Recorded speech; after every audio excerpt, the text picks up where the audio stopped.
Welcome to the Forefront Radio. Welcome to the Forefront Radio.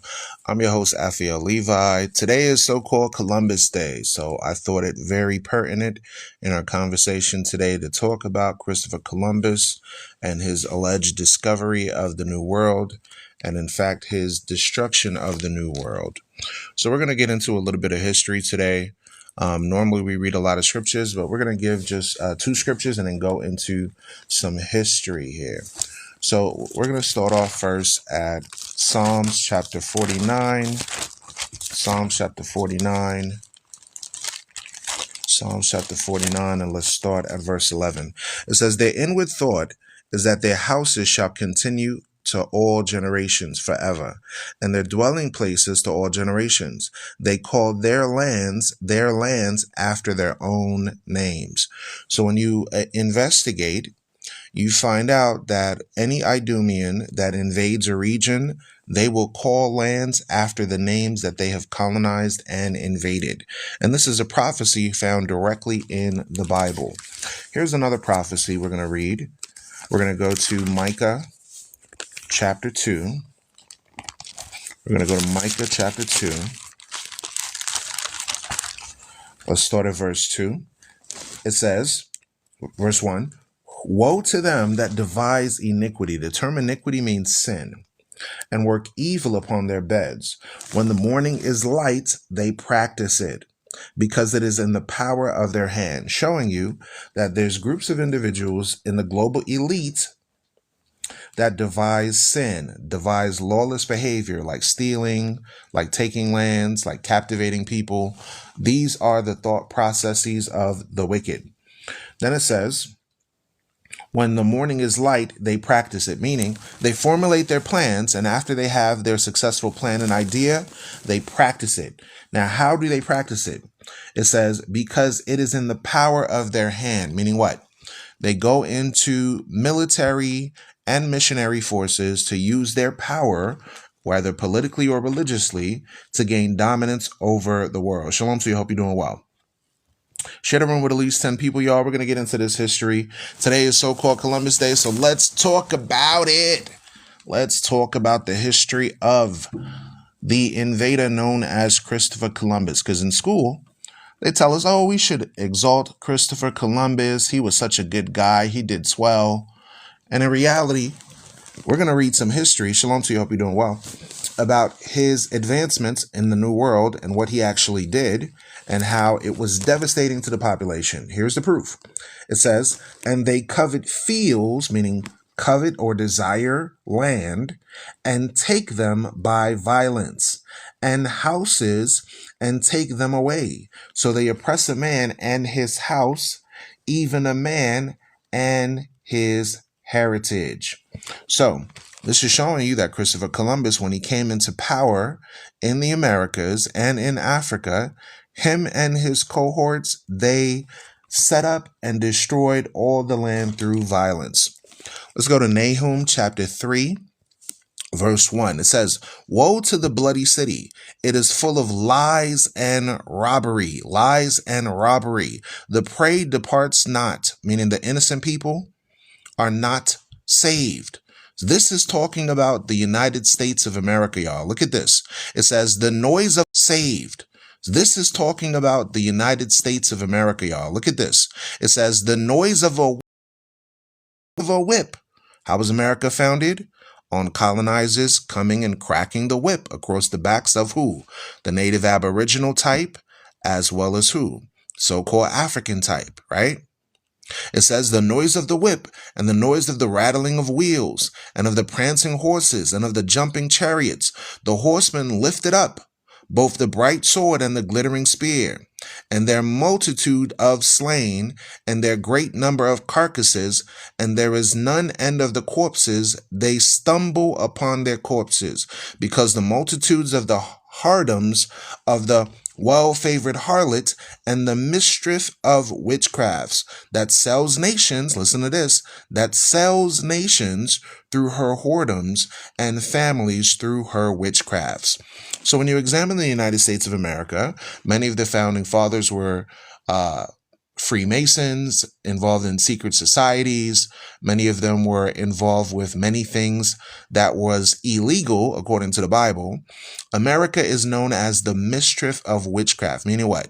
You'll read the history of Christopher Columbus and they'll deceive your mind to say this person was a great person. He did a lot of good things. He was a positive person. They even decided to name lands and territories after his name. For example, there's a place in South America called Colombia, based on who? Christopher Columbus. I'm pretty sure the aboriginals that lived in Colombia, the people that call themselves Colombians, they don't agree with being called Colombians. They knew that that was not their ancestor. Then you have within the United States a place called the District of Columbia, or Washington, D.C. Was America established on robbery and lies? Has the oppressed not depart out of their lands? Was it not established with the noise of the chattel and the whip? Y'all, we're reading the Bible. So now I got a history book that's called The Destruction of the Indies by Bartolomé de las Casas. This was an eyewitness account of the events that took place in the region of what we know today as Haiti and Dominican Republic, that was illegally named Hispaniola, which is property of Spain. So we're going to read this document. This is found on web.as.universityofkentucky.edu. So nobody can say, oh, Forefront, you didn't research this well. Forefront Radio, you don't know what you're talking about. This is just your opinion. No, we're reading history. All right, so let's go ahead and get started. This is the preface section. It says the Americas were quote unquote discovered in 1492, and the first Christian, wait a minute, what's that word? Christian settlements established by the Spanish the following year. So what people tend to forget is Christianity was at the helm of authorizing nation states to oppress people. They passed papal bulls and decrees in the Christian denominations of Catholics as well as Protestants to pass laws to quote unquote legalize the persecution of indigenous populations on the planet. So let's read this history. It says, it is accordingly 49 years now since Spaniards began arriving in numbers in parts of the world. They first settled. Now, they always try to use those misnomers, right? Settled. Whenever you hear words like discovery, settled, colonized, just know that's talking about invasion and conquest. Because remember, these individuals were called what? Conquistadors. Put a 1 in the chat if you agree that their title was not a settler or a explorer, but we know today, based on history, that they were actually exploiting and colonizing and conquering. Put a 1 in the chat if you agree. Put a 2 in the chat if you're confused, because some people still use Western education and public education, and they think that what they learned in school was actually correct when they say Christopher Columbus sailed the ocean blue and he came and saved the native captives, and that's the BS people follow today. Let's go ahead and read on, because today's Christopher Columbus Day, so let's talk about it. All right, it says, they first, quote unquote, settled the large and fertile island of Hispaniola. So now, Hispaniola is the place where my ancestors are from. This is a group of black and brown people that were first called Hispanic, based on the term Hispaniola. Prior to 1492, no one was called Hispanic. No one was called Dominican, that's after Dominican friars. Nobody was called Haitian or Haiti based on the land mass, or Hispaniola, property of Spain or Little Spain. No one was called that. So what's interesting about that is that you have a whole group in so-called Latin America that will argue up and down, I'm a Hispanic. No, the hell you're not. Prior to 1492, that never existed. All right, moderators, please block user 160 that said Columbus was awesome. Please send them to Wakanda forever. Thank you, moderators. All right, let's continue reading. It says, they first settled the large and fertile island of Hispaniola, which boasts 600 leagues of coastline and is surrounded by a great many other large islands, all of them, as I saw for myself, with a high native population as anywhere on earth. Okay? You understand? Somebody said, go cry. This is why we have no time for Eurocentric delusionalism, y'all. We have no time for it. We really don't. If you don't like history, it's okay. Somebody said, I'm proud to be a Hispanic. That wasn't your title prior to, and it's funny because when we read history, it seems like my own brothers and sisters will come against me when I say statements. And I'm like, you're not a Hispanic. That's the title you were given during slavery. Let's just read it and we'll prove that point. Let's just read this. Let's just continue reading history. For those, if y'all in La La Land, it's okay. If y'all want to be in La La Land, it's all right. I'm not trying to save nobody. I ain't trying to convert nobody. You know, I'm just going to read this for educational purposes only. If people like information, good. If they don't like information, go kick rocks with no shoes on. All right. All right. So let's continue reading here. All right. 1 second. Let me scroll here. Here we go. Hispaniola. Let's go to the page entitled Hispaniola. Okay. It says, as we have said, the island of Hispaniola was the first to witness the arrival of Europeans and the first to suffer the wholesale slaughter of its people and the devastation and depopulation of the land. It all began with the Europeans taking native women and children, both as servants, aka slaves, and to satisfy their own base appetites. I know what that means. Then, not content with what the local people offered them of their own free will, and all offered as much as they could spare, they started taking for themselves the food of the natives, contrived to produce by the sweat of their brows. Y'all, they was stealing foods out of kids' mouth, y'all. Sheesh. So when the conquistadors came over here, they were stealing food out of children's mouths, y'all. Wow. Such a great explorer. Such a great discovery. Let's continue. It says, since what European will consume in a single day normally supports 3 native households of 10 persons each for a whole month. Let me read that again for the kids in the back.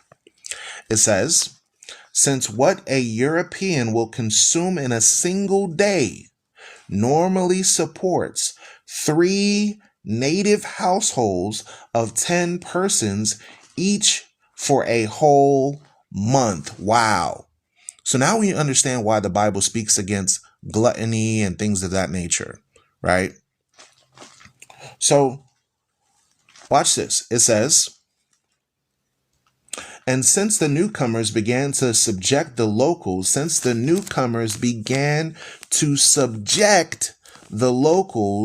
to other vexations, assaults, iniquities, meaning sin, the people began to realize that these men could not, in truth, have descended from the heavens. Meaning what?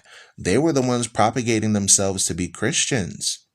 They were the ones propagating themselves to be followers of God, followers of Christ, right? So the native indigenous aboriginals, they knew these men could not be holy and from God because they were doing evil to the women and children and stealing their resources. That's a great discovery, don't you think? Wow. Let's read on. It says, some of them started to conceal what food they had. Others decided to send their women and children into hiding. And yet others took to the hills to get away from the brutal, ruthless cruelty that was being inflicted on them. This is the book entitled from Bartolomeu de las Casas, The Destruction of the Indies. This can be found on universityofkentucky.edu. The Christians punched them, boxed their ears, and flogged them in order to track down the local leaders. Wow, that's so Christ-like.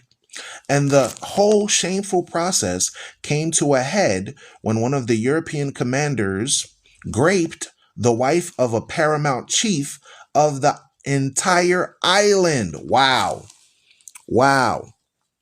Now, let's see if this is found in the Bible. One of the island. Wow. Wow. Now, let's see if this is found in the Bible. One of the generational curses that happened to the Israelites would be that their land would be invaded and colonized by other nations of people. And we will read that in Deuteronomy chapter 28. Let's just parallel prophecy with history.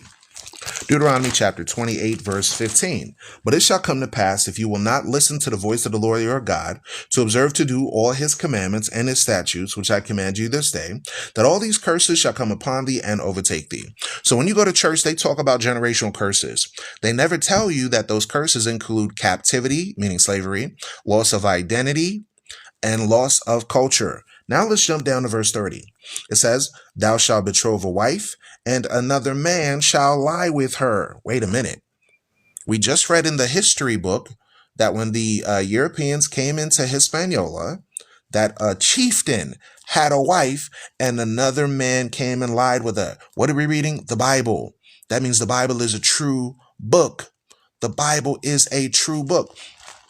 So now, when you read the Bible and study the Bible, it tells you that if a man commits an act of rape, that means they're worthy of being unalived, especially if they take another man's woman. That is the same thing as if you unalive somebody, y'all. So the penalty for Christopher Columbus and his cohorts are very, very daunting when you read the Bible. All right, so now let's go back to the history book. This is Bartolomeu de las Casas' book known as The Destruction of the Indies. Okay, this is history information for educational purposes. Do me a favor, we got 200 plus people in the room. Let's tap the screen, get the likes up to at least 20K, and share the room with at least 10 people. So let's get into this history about Christopher Columbus and the destruction of the New World. It says, the Christians punched them, boxed their ears, and flogged them in order to track down the local leaders. And the whole shameful process came to the head when one of the European commanders raped the wife of the paramount chief of the entire island. It was then that the locals began to think up ways of driving the Europeans out of their lands and to take up arms against them. Their weapons, however, were flimsy and ineffective both in attack and in defense. And indeed, war in the Americas is not only the deadly than our jousting, hold on, or than many European children's games. And with their horses and swords and lances, the Spaniards easily fended them off, unaliving them and committing all kinds of atrocities against them. They forced their way into the native settlements, unaliving everyone they found there, including small children, old women, pregnant women, and even women who had just given birth. They quote-unquote hacked them to pieces, slicing open their bellies with their pew-pews, swords, as though they were so many sheep herded into a pen. Wow. That's your Christopher Columbus that you celebrate on Christopher Columbus Day. Let's see if this is Bible prophecy. Let's go to the book of Zechariah, chapter 11. Let's go to Zechariah, chapter 11, verse 5.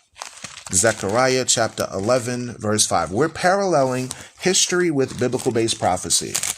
All right, so if people are wondering why we're cross-referencing like this, it's because we want to show you that these are biblical prophecies to happen to the lost tribes of Israel.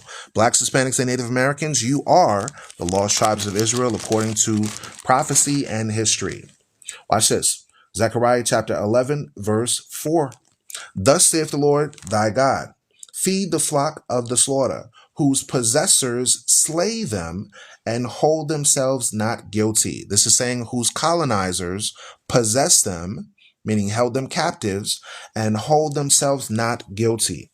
And they that sell them say, Blessed be the Lord, for I am rich, and their own shepherds pity them not. Going into what? That's going into the native indigenous populations being impacted by Christopher Columbus invading the land, possessing the people, selling them as captives, and saying, I'm Christian, bless the Lord, I'm rich, I'm rich. Yeah, y'all know the Dave Chappelle meme, I'm rich, bitch. That's what he used to say. So that's the same Christian concept, the same Catholic concept. Let's go back, universityofkentucky.edu. This is for educational purposes only. It says, they even laid wagers, meaning bets, on whether they could manage to slice a man in two or stroke or cut an individual's top from his bottom part or disembowel him with the single blow of their axes. Y'all, they were passing bets. This is what they did to my ancestors in Hispaniola, y'all. Haiti and Dominican Republic, all right, to give you a geographical location, literally less than 60 miles away from Florida, okay, which is in the United States continentally, to show you how close it is, okay? It says they were taking bets and wagers on whether they could, I read that already, they grabbed suckling infants, this is babies, y'all, still on the teat, by the feet, and ripping them over their mother's breasts, dashed them headlong against the rocks. Others, laughing and joking all the while, threw them over their shoulders into the river, shouting, Wriggle, you little perisher. They unalived anyone and everyone in their path. Now, what we just read right here, this is also biblical prophecy, y'all. I'm telling you. I can prove everything we're reading out of the Bible of what these populations did to God's chosen people. Let's go to the book of Psalms. Let's go to the book of Psalms. This book right here is a treasure trove because I'm just seeing prophecies back to back. This is the book of Psalms, chapter 137, verse 7. It says, Remember, O Lord, the children of Edom. Who are the descendants of Spain? They're the descendants of the Romans, who are the descendants of the Edomites. It says, Remember, O Lord, the children of Edom in the day of Jerusalem, who said, raise it, even to the foundation thereof. O daughter of Babylon, what does the Bible say? O daughter of Babylon, don't they say, make America great again? Make Babylon the great again? O daughter of Babylon, who art to be destroyed, happy shall he be that rewards you as you have served us. So now how did these Americans, quote unquote, Columbus and his cohorts, how did they reward us? Let's find out. Verse 9. Happy shall he be that taketh and dashes thy little ones against the stones. Wow. So the very thing that was prophesied in the Bible by King David and the Israelites happened thousands of years later to their descendants in the Americas. And we just read it in the history books. Let's go back. It says, they unalived everyone in their path. Wait. Let me go back to where it was. It says, they grabbed suckling infants by their feet and ripped them from their mother's breasts and dashed them headlong against the rocks. That's your Christopher Columbus right there. That's what we're not taught in education systems in America, y'all.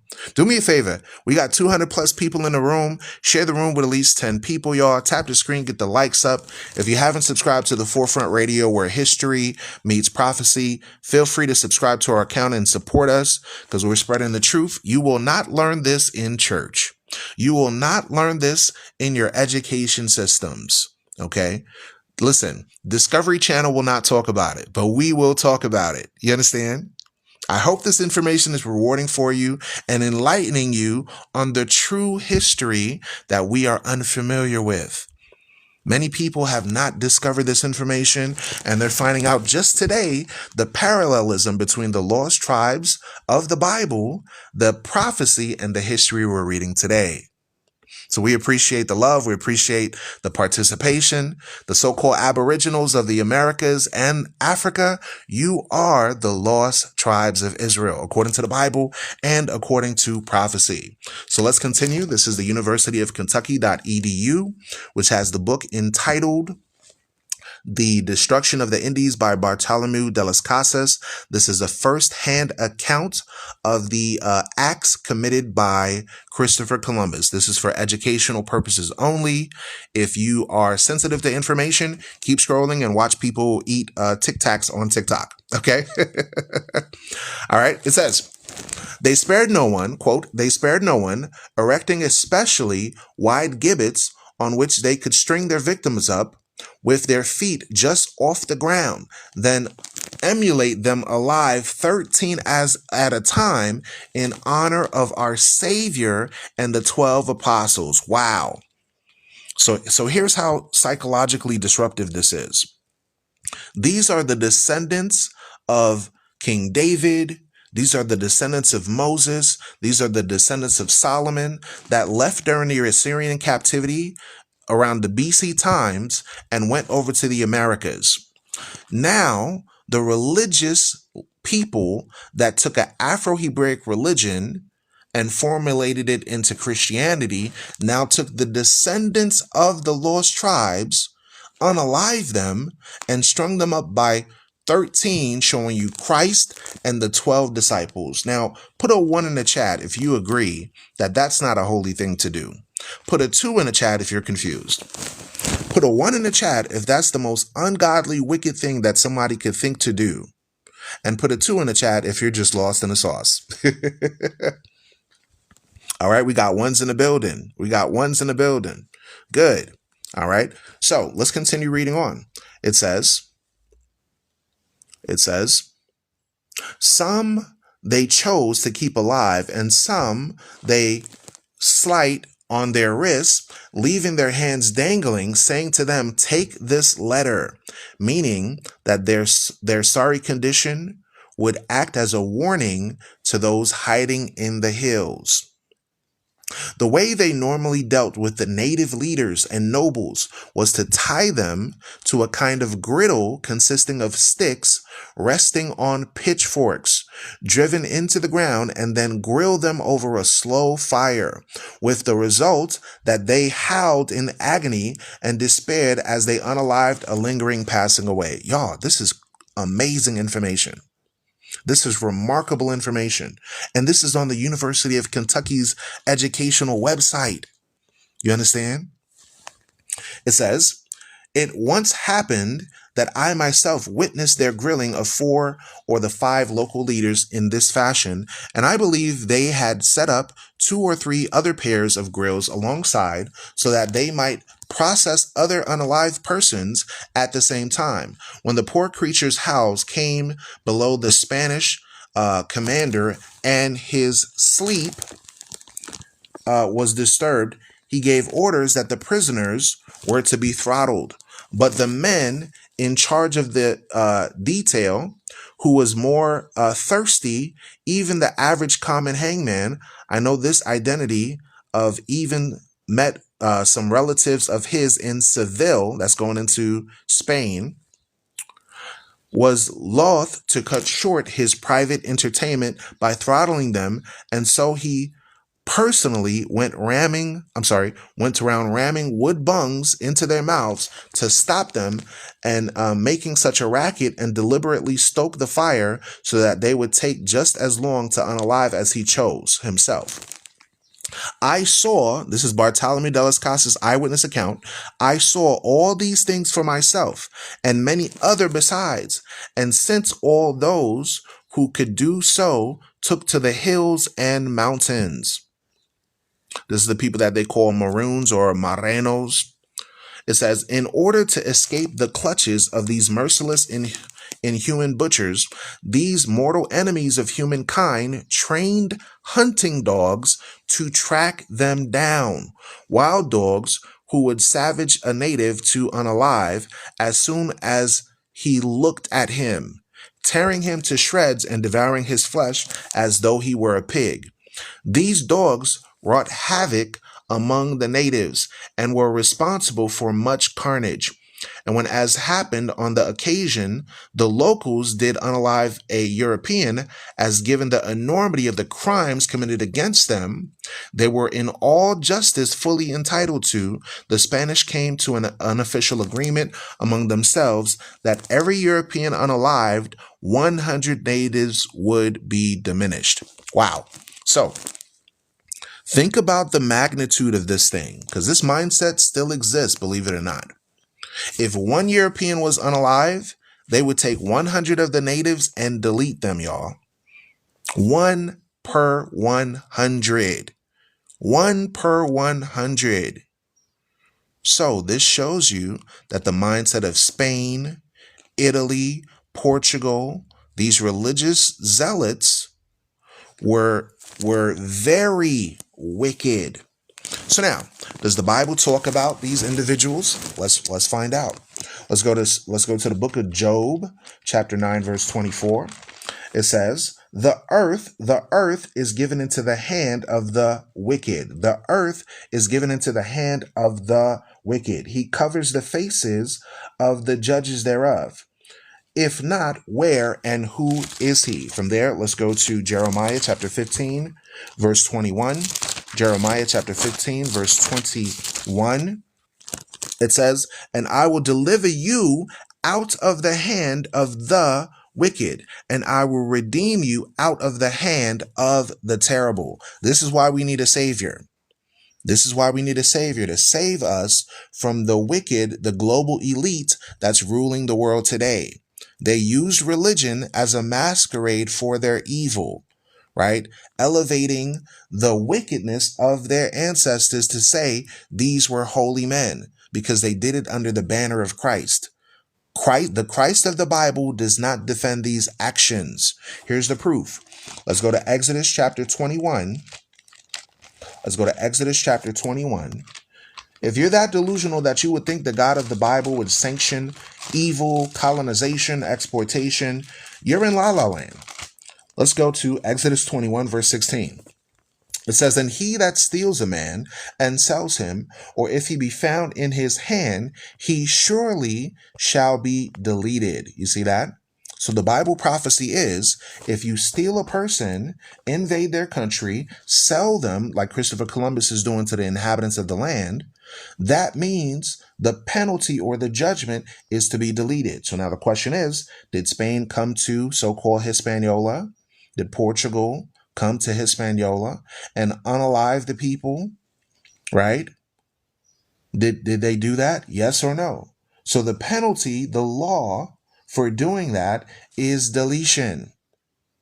Did France do the same thing? Yes. Did Great Britannia do the same thing? Yes. So we're reading Exodus 21, verse 16. It says, and he that steals a man and sells him, or if he be found in his hand, he shall surely be deleted. So examine this thing. The Spanish were so unjust that they had an unofficial agreement that one person was per 1,000. That's not in the Bible, y'all, because the Bible says thou shalt not unalive. All right, let's continue. The kingdoms of Hispaniola. This is the destruction of the Indies by Bartolomé de las Casas. The kingdoms, plural, of Hispaniola, meaning what? Haiti had an empire. Haiti was not just the geographical location. It had an empire prior to Christopher Columbus coming into this region. Now listen close. It says, on Hispaniola, there were 5 main kingdoms, each very extensive and each with its own king. Most of the infinite number of local nobles paid allegiance to one or other of these 5 powerful leaders. Although there were a few backwoodsmen who recognized no authority above and beyond their own, one of these kingdoms was called Maguao. Maguao, that's spelled M-A-G-U-A, Maguao, with the stress on the last syllable, which means kingdom of the plain. This plain is one of the wonders of the world, extending as it does for some 80 leagues right from the southern coast of the island to the northern shore. For the most part, it is some 5 to 8 leagues wide and as much as 10 places, and is confined by high mountains on either side. Over 30,000 streams and rivers flowed into it, a dozen of them every bit as big as the Ebro, that's a short term for Hebrew, the Duero, and the Guadalquivir, and those that came down from the mountains to the west. And there are 20 and 25,000 of them are rich in alluvial gold. So Haiti and Dominican Republic was one of the wealthiest islands on the planet. What happened to all that gold? Christopher Columbus, Spain, Portugal, France, Canada, the United States, they stole it. Where did all the gold get in Fort Knox? Nobody says, hey, it was stolen gold, colonial gold. Among the mountain lies the province of Cibao, that's spelled Cibao, and its mines, famous throughout the region for their very high quality gold. The king of Cibao was called Guarané, and it's spelled Guarionex. Okay, it says, and he had as vassals several extremely powerful local leaders. One of them, for example, had 16,000 men under arms, and these he placed at the service of Guarané. I met some of these men myself. The king himself was dutiful and virtuous, a man of placid temperament, much devoted to the king of Queen of Spain. For a number of years, every householder throughout his realm made on his orders an annual gift of a hollow gourd completely filled with gold. Wow. The natives of Hispaniola, now remember, this is the island of Haiti and Dominican Republic. The natives of Hispaniola know little of mining techniques and ladder.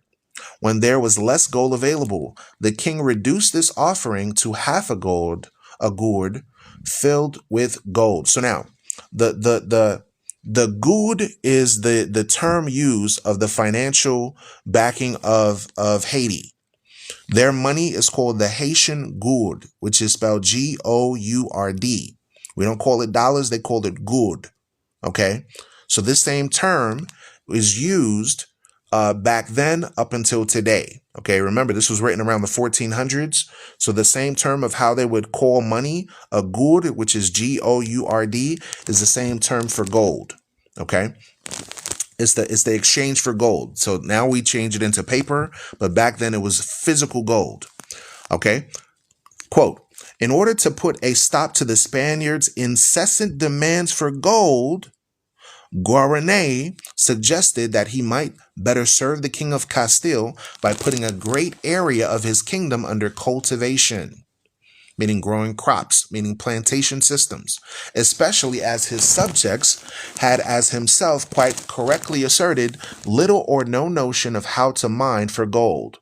So what happened? We're reading here that Christopher Columbus, they wanted gold so bad, they were forcing the inhabitants of this region to start digging in the ground for gold, y'all. That's what we're reading here. It says,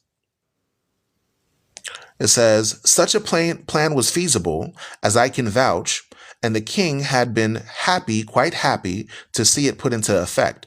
The area involved would have stretched from Isabella, the site of the first European settlement on the island, as far as Santo Domingo, some 50 more leagues distant, and it would easily have produced an annual income of over 3 million Castilians. And had such a scheme been put into effect, it would have been led to the establishment of 50 or more cities on the island, every one of them as large as Seville. Now watch this. This is a European person writing this. He says, the wicked European commanders rewarded this good, great man by dishonoring him when one of their number took and raped his wife. Wow. So exactly what we just read in Deuteronomy chapter 28, verse 30, that says that you're going to betroth a wife and another man shall lie with her. That's what we're reading here in this history book. It says, to this, the king could easily have reacted by biding his time and gathering his army to exact revenge, but he elected instead to abdicate and go into voluntary exile, alone to an area called the Sigayos, where the powerful local leader was one of his vassals. Once the Europeans realized he had gone, there was no chance of keeping his whereabouts secret, and they got up an army and attacked the local leader under no chance of keeping his whereabouts secret. And they got up an army and attacked the local leader under who hold on a second. Under whose protection the king was sheltering. So now let's think about this for a moment. A man comes in and deals falsely with your woman, right? That would make any man extremely jealous to the point where he's pulling out swords, he's pulling out pew-pews. He's going to handle that. But this man was so wise to protect his people that he said, you know what? Instead of, retaliate, I'm going to just leave the area. So instead of acknowledge the venomous actions, these wicked explorers, quote unquote, went after him with a military y'all. With the military, y'all. Tell me how illogical that is for a person coming under the banner of God to say, I'm a Christian, invade somebody's land, deal falsely with the man, and then take his woman. And then on top of that, when the man leaves, they try to delete him and his people. Let's read on. It says, quote, the carnage was terrible, and eventually they tracked down the quote-unquote fugitive and took him prisoner, put him in chains and shackles, and bundled him on the ship, bound for Castile. Wow. Wait a minute. This is in the Bible. Wait a minute. Job chapter 9, verse 24. The earth is given into the hand of the wicked. He covers the faces of the judges thereof. So this is going into a system established where individuals from countries go into different regions and invade the earth. What are we reading? The Bible. Job chapter 9, verse 24. The earth is given into the hand of the wicked. He covers the faces of the judges thereof. If not, where and who is he? Watch this. Verse 26, they are passed away as the swift ships, as the eagle that hasteth to the prey. So now, question for the critical thinker. In early Spain's time, what was the symbol of the bird used by the Spaniards? It was the eagle. What was the symbol of Great Britannia? It was the eagle. What was the symbol of ancient Rome and Greece? It was the eagle. What is the symbol of the United States of America? Check the back of your dollar bill. Check your quarters. Check your United States Postal Service. When you go to court, check on top of the flag. There's an eagle. Wow, the Bible is a true book. There's an eagle. Wow, the Bible is a true book. There's an eagle. Wow, the Bible is a true book. There's an eagle. Wow, the Bible is a true book. Uh-oh. Hey, y'all see that, y'all? Hey, listen. I'm covering information that's really pertinent, and now my internet is being hacked, y'all. You can't make this stuff up. My internet is being glitched, y'all. Hey, wow. I was almost about to shut down the live. I had like 300 people in the live, and all of a sudden they shut down the live, y'all. They tried to shut my live down.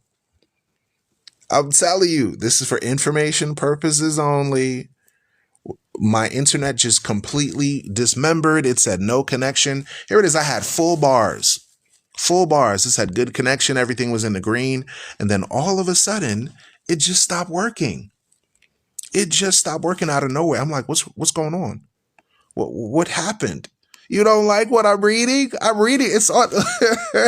It's on.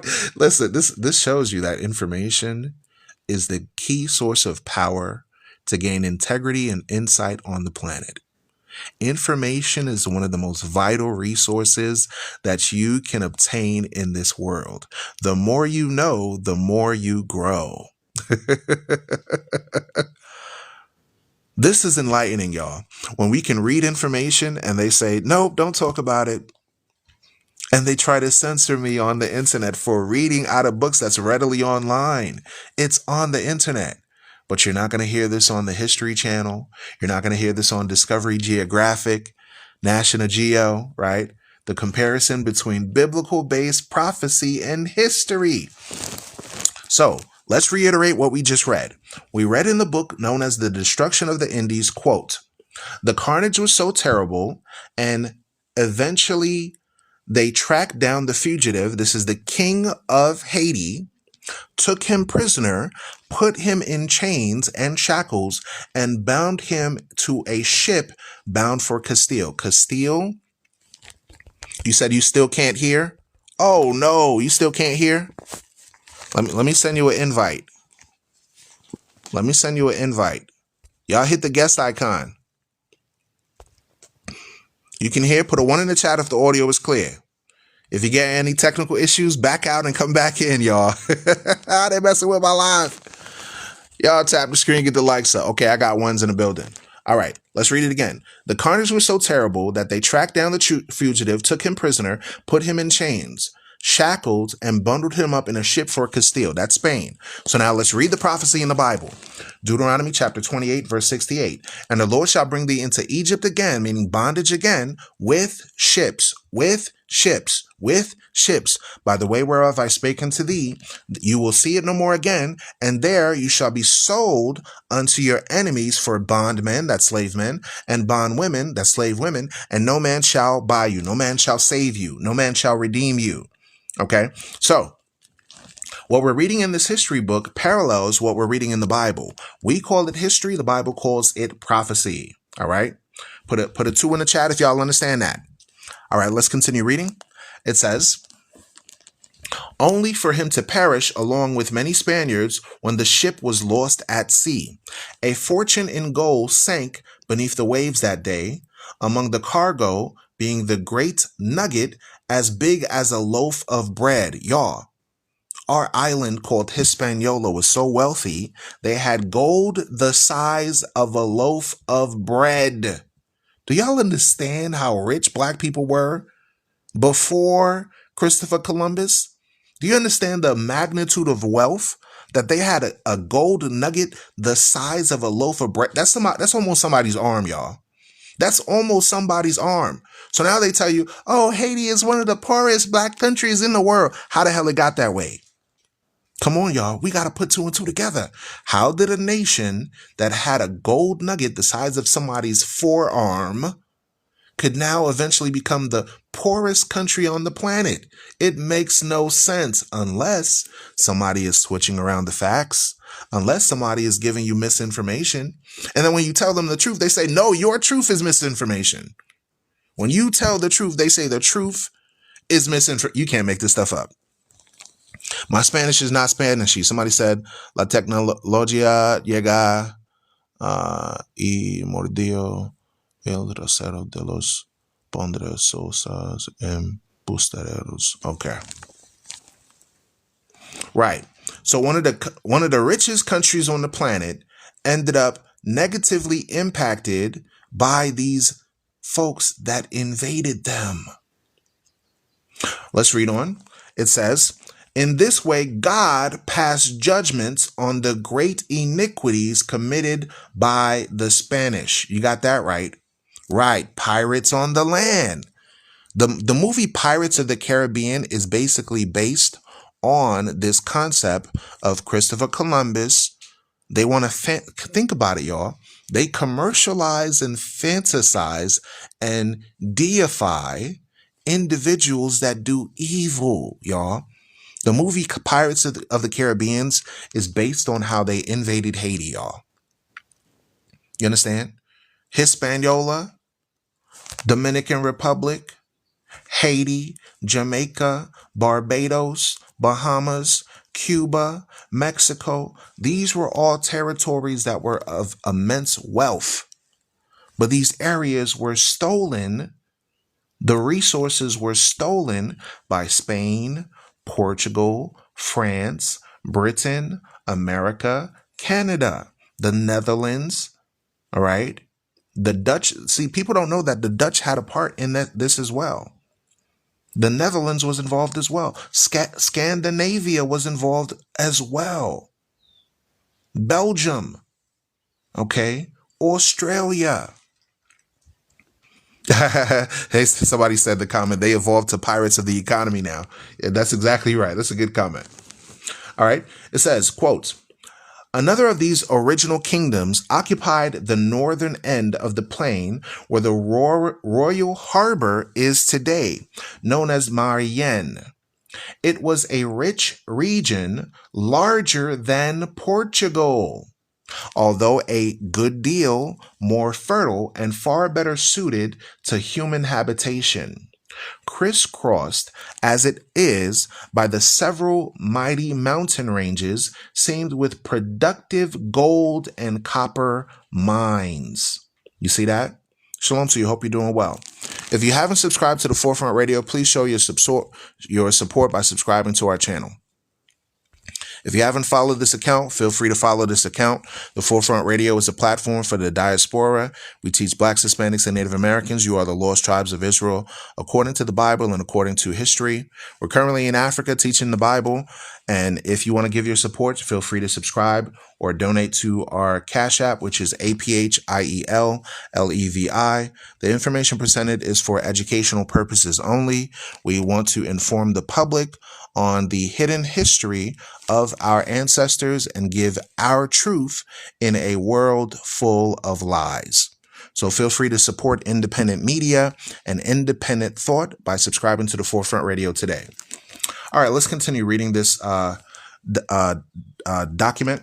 It says, the king of this area was called Guacanagari, and I apologize if I didn't pronounce it correct.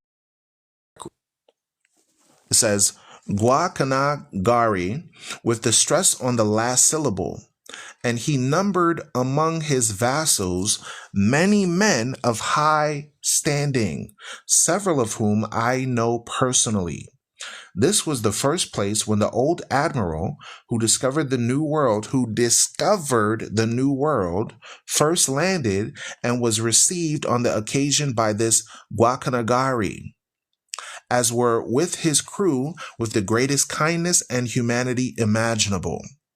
As Columbus himself told me, it was there that the admiral's own ship was lost, and he and his men were graciously treated and looked after as they had been backed home and were all part of the same close family. So that shows you that it's spelled Guacanagari. Okay, yes, Guacanagari. Okay, thank you for placing that in the comment. It says, so Christopher Columbus basically was treated very well by the indigenous population of IET. It says Guacanagari by the indigenous population of IET.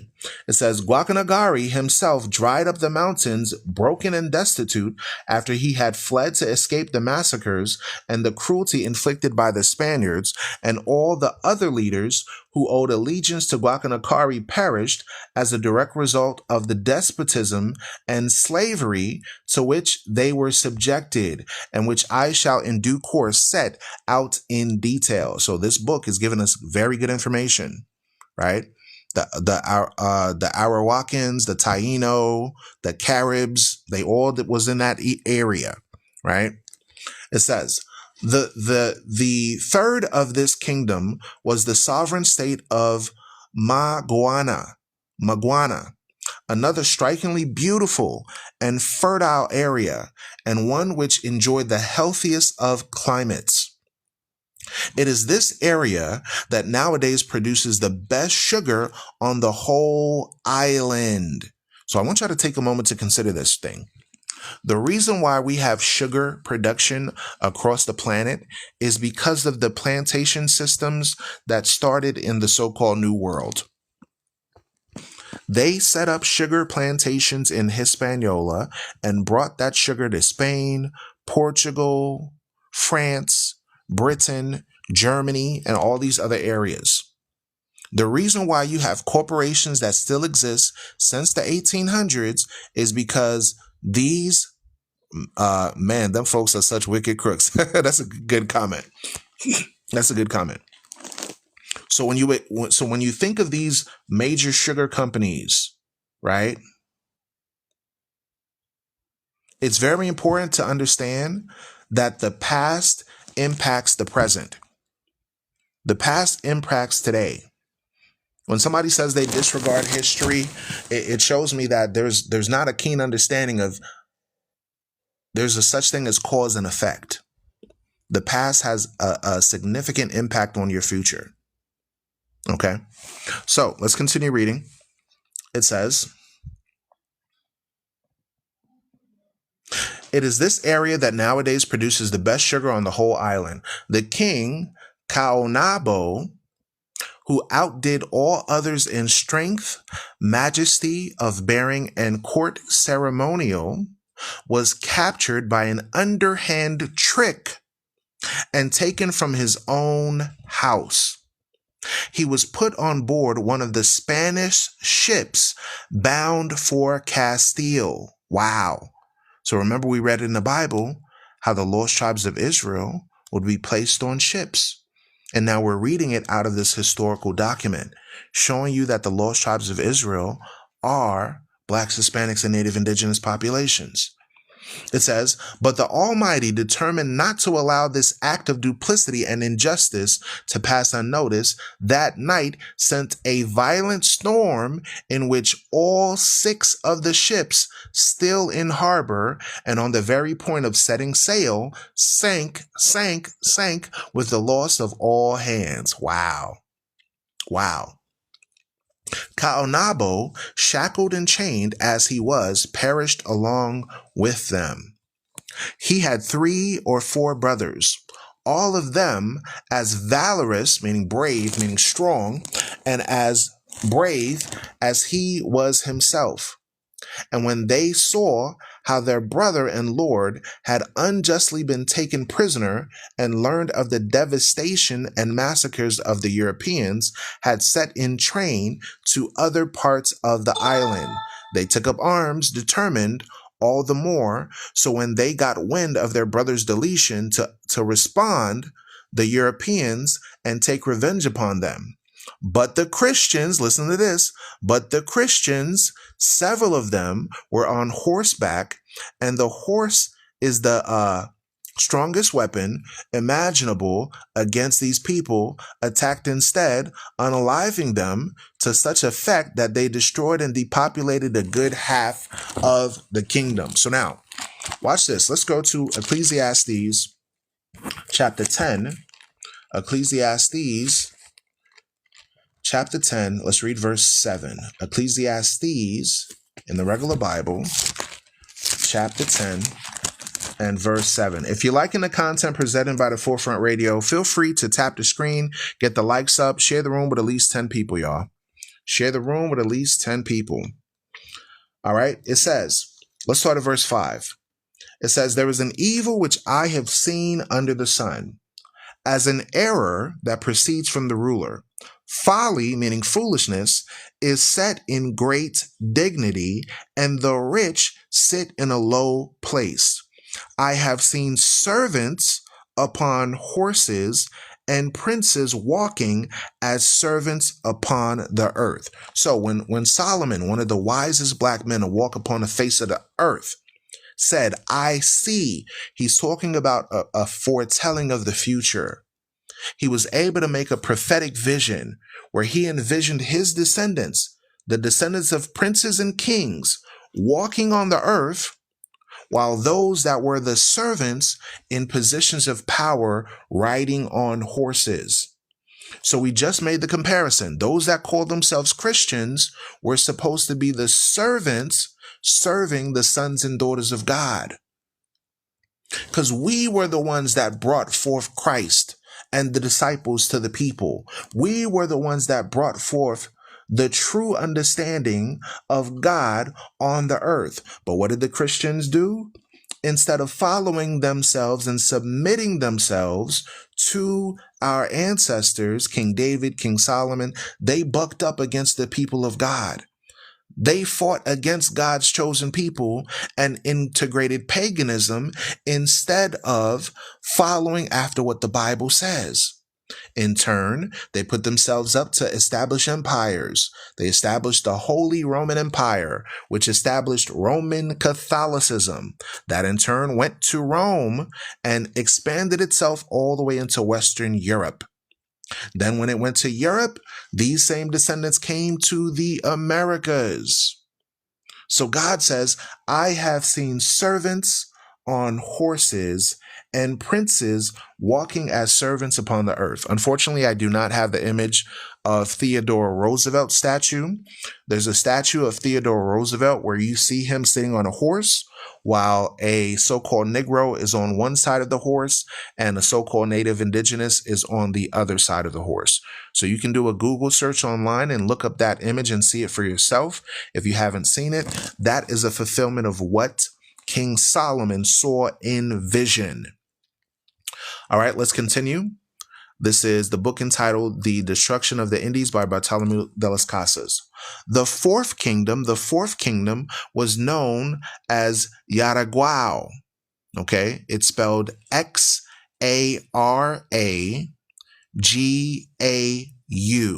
Once again, it's spelled Xaragau.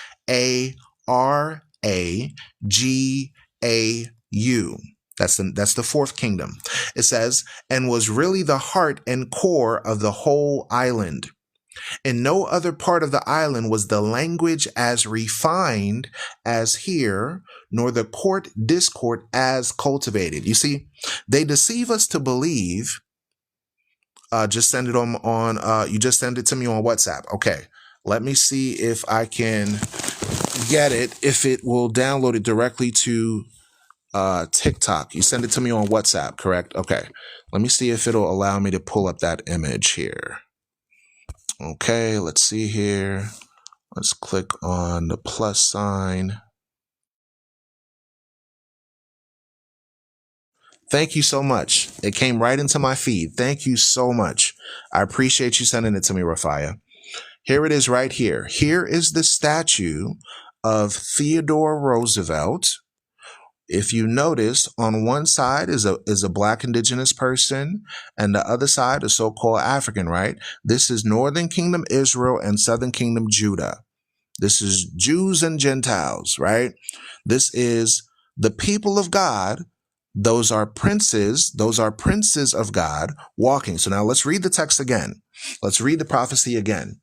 It says, there is an evil which I have seen under the sun, as an error which proceeds from the ruler. Folly is set at great dignity, and the rich sit in a low place. I have seen servants upon horses and princes walking as servants upon the earth. So do you see how the Bible is a truth? I have seen servants upon horses and princes walking as servants upon the earth. So do you see how the Bible is a true book, y'all? Put a 1 in the chat if you understand that Theodore Roosevelt was a descendant of those that came in and invaded the land and established themselves as conquerors and princes on the earth. And established themselves as conquerors and princes on the earth. For purposes only. Y'all can hear me? Put a 1 in the chat if you can hear me.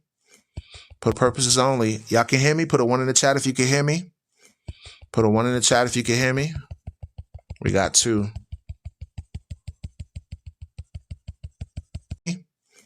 Put a 1 in the chat if you can hear me. We got 2.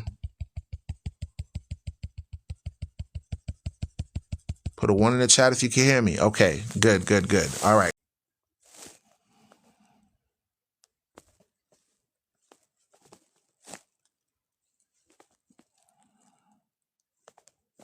All right. Put a 1 in the chat if the audio was clear. Put a 1 in the chat if the audio is clear. You can hear me just going in and out. Yep. Yeah, they're messing with my live stream. The internet is not interneting, so I apologize for the inconvenience, y'all. All right, let's continue. It looks like I'm in the green, so let's continue. Yeah, somebody hit the guest icon and come in the box, so that way you can sit in the box whenever I go in and out. It could try to hold me into the live. So, Brother Rafaya, if you're able to come up on the live, or another so-called Hispanic, anybody from Haiti, Dominican Republic, come up. Right. There we go. Okay. There we go. Brother Rafai, you on the plantation right now? Sure are. You know how it Okay, is. okay. I know. I'll go on mute. All right. Whenever you're able to interject, feel free to do so, okay? Or if you see me cut out off the internet, feel free to interject, all right? All right. We got somebody else that want to come up. D. All right. All right. Thank you for sitting in the box for me. All right, so it says, quote, the fourth kingdom was known as Yarakwao and was really the heart, and the core of the whole island. In no other part of the island was the language as refined as here, nor the court discourse as cultivated. So now, the point that I wanted to make out of this was that they allege that our ancestors didn't have an original language, that we did not have an original writing script, that we did not have our own culture and our own way of life. When in reality, we're reading out of what the descendant of the Spanish did when they said they have a history, they have their own language, it's refined, it's cultivated. The reason why I'm saying this is because we want to remove the delusional term of these were savages, indigenous populations, they didn't have culture. There was a reason why we had to do this to them. I want to remove that from your mindset to help you that these were civilizations that were established, cultures of people. Okay. So our original language was not Spanish, that came from Spain. Our original language was not French, that came from France. Our original language was not English, that came from England. Right? All right. So let's continue. Right. Good comment. It says, nowhere else were the people of such quality and breeding, the leading families as numerous and liberal. And this kingdom boasted many nobles and great lords, nor the inhabitants of the handsome and easy of the eye. Chief among them were the king Bahichio, okay, and his sister Anakaana. I'm sorry if I mispronounced that incorrectly. It says, both of whom rendered great service to the Spanish crown and gave very assistance to the European settlers, on occasion even saving their lives. After Bahicio's passing away, Anna Kaano,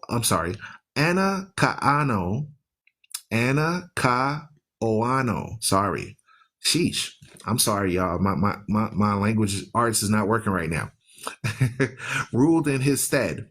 Over 300 local dignitaries were summoned to welcome the then governor of the island. When he paid a visit to the kingdom with 60 horse and further 300 men on foot, the horsemen alone were sufficient in number to ravage not only the whole island, but the mainland as well. The governor duped the unsuspecting leaders of this welcoming party into gathering in a building made of straw, and then under his men set to fire to it and burned them, alive. Wow. Wow. This shows you the egregious thought processes of Spain when they came into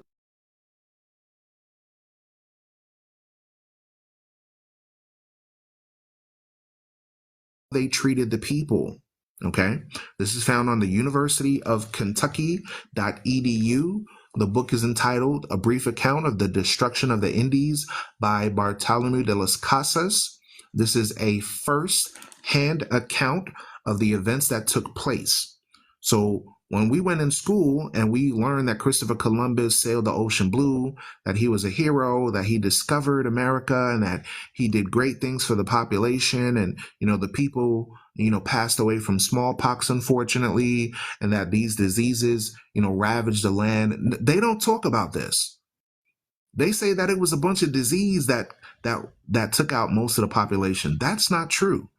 Disease did have a role to play in Hispaniola, but to the atrocities that occurred. Now, keep in mind, this is for education and informative purposes. This is not to denigrate anybody. This is just to inform the general public. So this is for documentary and educational purposes that we cover this information.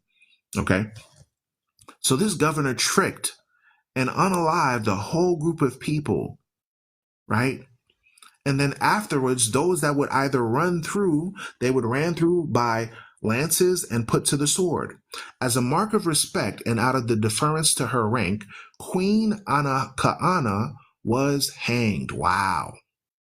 When one of the two Spaniards tried to save some of the children, either because they genuinely pitied them or perhaps because they wanted them for themselves as slaves, and swung them up behind them and to put their horses, one of their compatriots rode up behind and ran them through with his lance. Yet another member of the party galloped, but cutting the legs off all the children as they lay sprawling on the ground. The governor even decreed that those who made their way to a small island some 8 leagues distance in order to escape his bestial cruelty should be condemned to slavery because they had fled the carnage. Wow. So, does this fit Bible-based prophecy? The answer emphatically is yes. Let's read the book of Luke, chapter 21, and let's parallel what happened in 70 AD to what we're reading here. The destruction of the Indies parallels to the destruction of Jerusalem in 7.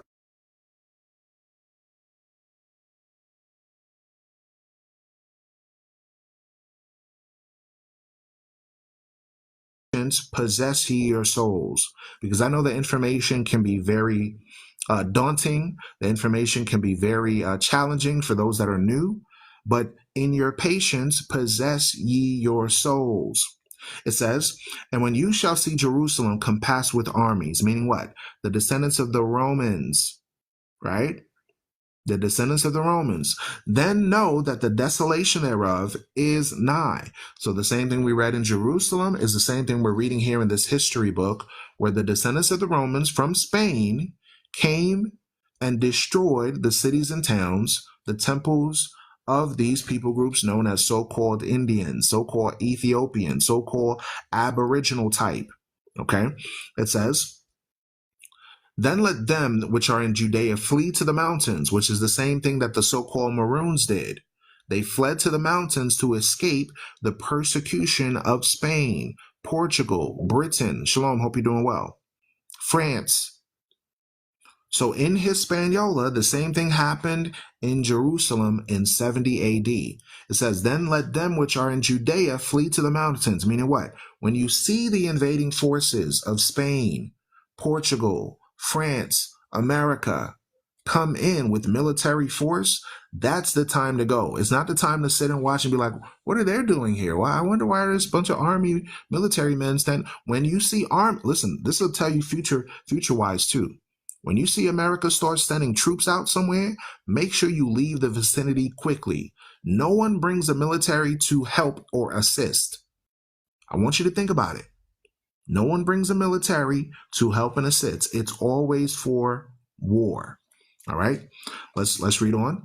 It says, Then let them which are in Judea flee to the mountains, and let them which are in the midst of it depart out, and let not them that are in the countries enter thereinto. For these be the days of vengeance, that all things which are written may be fulfilled. Now, where was it written? In the Old Testament, in the book of Deuteronomy, in the book of Leviticus, in the book of Second Esdras, First Esdras, in the book of Joel, in the books of Maccabees, in the books of Psalms.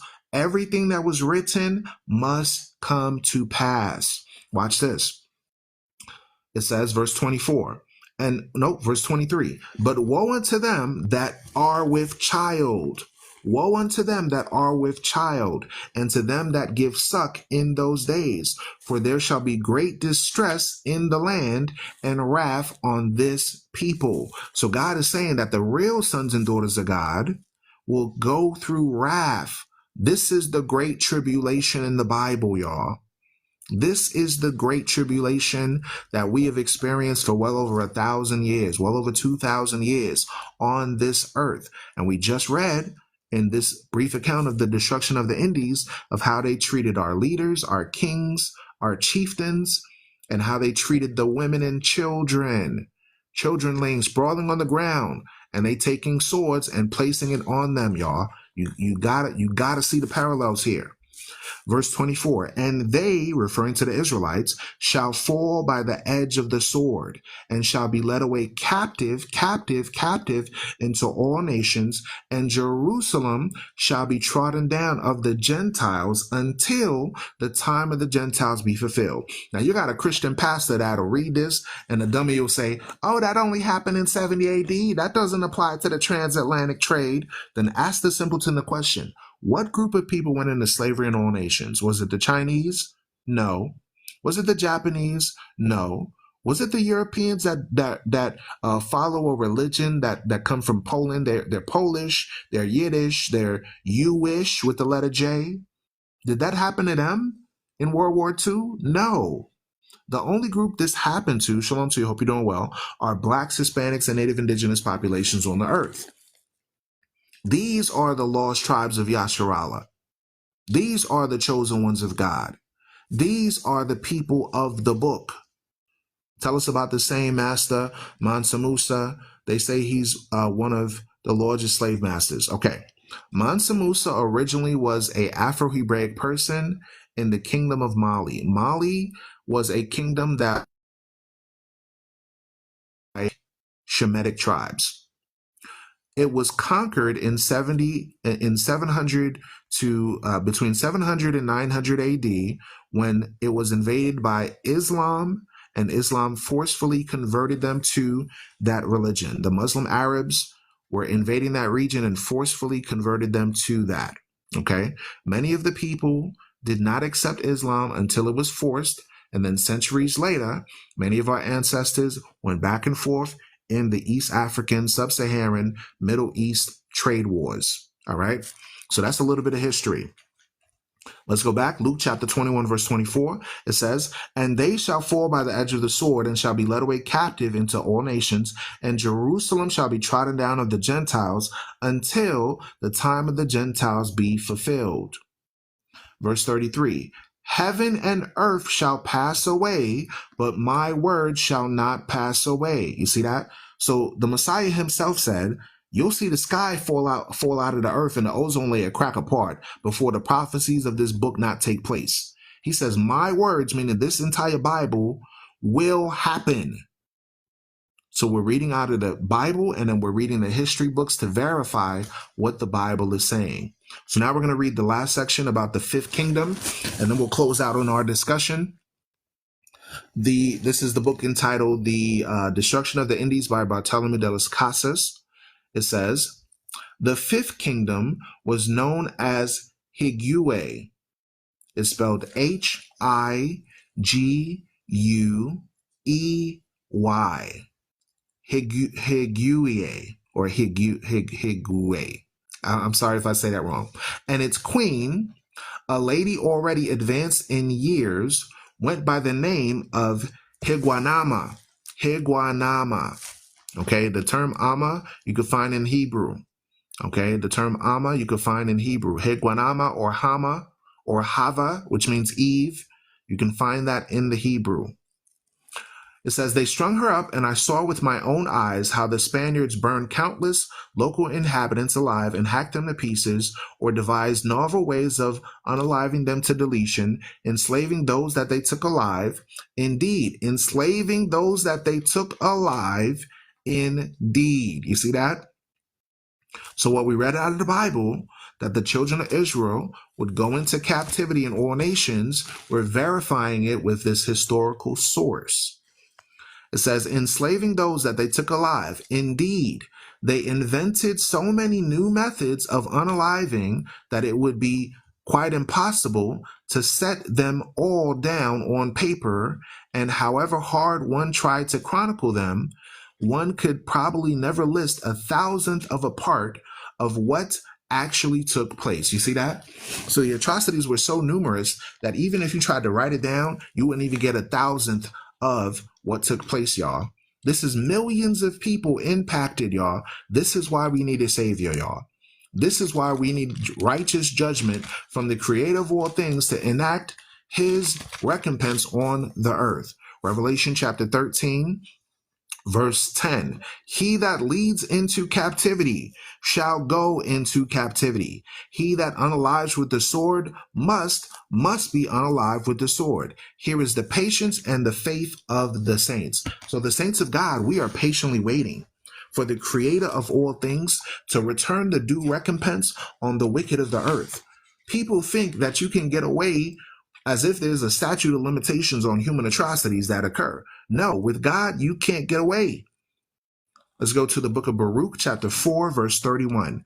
It says, miserable are they that afflicted thee and rejoiced at that fall. You see, the Romans rejoiced in the destruction of Jerusalem. Spain rejoiced at the destruction of the Indies. Latin America was decimated due to the influence of Christopher Columbus and his cohorts. God says, miserable are they that afflicted thee and rejoiced at thy fall. Miserable are the cities which thy children served. Meaning the same area. Can you do me a favor? Truth be told. Could you not spam my comment section? I'm going to ask you one time. It's okay if you want to put a comment, but if you're spamming the same stuff over and over, I will block you. Okay? So you can make a comment. There's nothing wrong with making a comment. But once you start spamming my comment section and you're not allowing other people to comment on there because they're seeing your comments, you're superseding others. Please be respectful on this platform. It's okay to make a comment. It's okay to inform the people, but don't be selfish. Okay? All right, let's read on. It says, for as she had rejoiced at thy ruin, Baruch chapter 4, we're at verse 33 now. For as she rejoiced at thy ruin, meaning what? The children of Rome, they rejoiced at the destruction of others. The descendants of Rome, the descendants of Edom, they rejoiced at the destruction of others.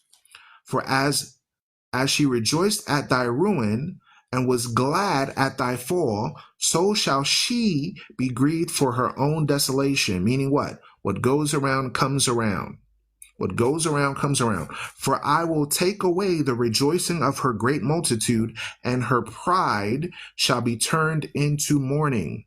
For fire shall come upon her from the everlasting, long to endure, and she shall be inhabited of devils for a time. Showing you that the judgments coming to the descendants of Rome are going to be amazing once you realize that these are Bible-based prophecies. Let's continue on the book. It says, quote, this is for educational purposes only, folks. All I can say is that I know it is to be an incontrovertible fact, and do here swear before Almighty God that the local peoples never gave the Spanish any cause whatever for the injury and injustice that was done to them in these campaigns. You see that? So they destroyed the peaceable ones. They afflicted the meek. They unalived the innocent by the millions, y'all. On the contrary, they behaved as honorably as might the inmates of a well-run monastery. And for this, they were robbed and massacred. And even those who escaped deletion on this occasion found themselves condemned to a lifetime of captivity and slavery. This is why we need a savior, y'all. This is why we need Christ. And people come and ask me, oh, do European people need a savior? I'm like, you got the oppressed, and then you got the oppressor. You got the wicked, and you got the righteous. Like, how is the wicked going to be saved with the righteous? How do people get away with these atrocities, and then they turn around and say, oh, God bless you. God bless Spain. God bless America. God bless Portugal. God bless France. No, that's delusionalism. God bless America, my home. That's delusionalism. You're singing songs about your own destruction every Christopher Columbus Day. Every so-called Thanksgiving Day, you're giving praise to the men that do this thing. They're gonna be reserved for servitude. That's what it is. It says, I would go further. This is the brief account of the destruction of the Indies.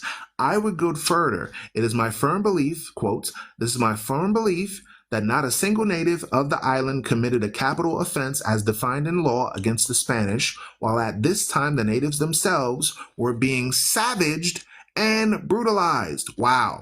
Despite the enormous provocation, very few of the natives, I hazard, were guilty of even those sins which do not lie within the ambit of human law, but are properly the province of God, such as hatred and anger, or the thirst for revenge against those who committed such enormities upon them. It is my own opinion, experiences of these peoples gained over many years, that they are no more given to impietous actions or to harboring thoughts of retribution than are boys of 10 or 12 years of age, showing you that our people were very peaceable. We just wanted to be left alone. Even to this day, we tell America, stop brutalizing these people that you call Haitian. Stop brutalizing these people that you call Dominican. Stop brutalizing these people that you call Hispanic, calling them criminals and calling them vicious and savages, when in fact they were the innocent ones. They were the peaceable ones. We are the peaceful on the earth. Blessed are the meek, for they shall inherit the earth. Blessed are the peacemakers, for they shall be called sons and daughters of God. I love this Bible. You're going to rue the day that you touch the apple of God's eye. You're going to rue the day. I know beyond any shadow of a doubt, quote, that they had from the very beginning every right to wage war on the Europeans, while the Europeans never had just a cause for waging war on the local peoples. Y'all see that? So when we asking for reparations, damn it, we deserve it, but you're not going to pay. So guess what? The payment is gonna be paid in sangre. The payment is going to be paid in sangre. Straight up. Christ himself is going to give you the payment, because the Bible says the wages of sin is deletion.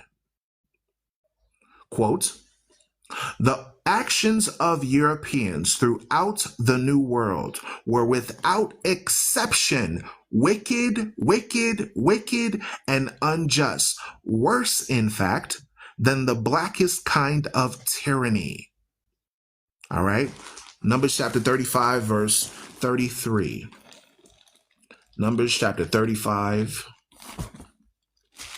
verse 33. I think I'm going to end it on this note. This was beautiful. This was a beautiful live, beautiful discussion. I think we learned a lot of information. Numbers chapter 35, verse 33. It says, so you shall not pollute the land wherein you are.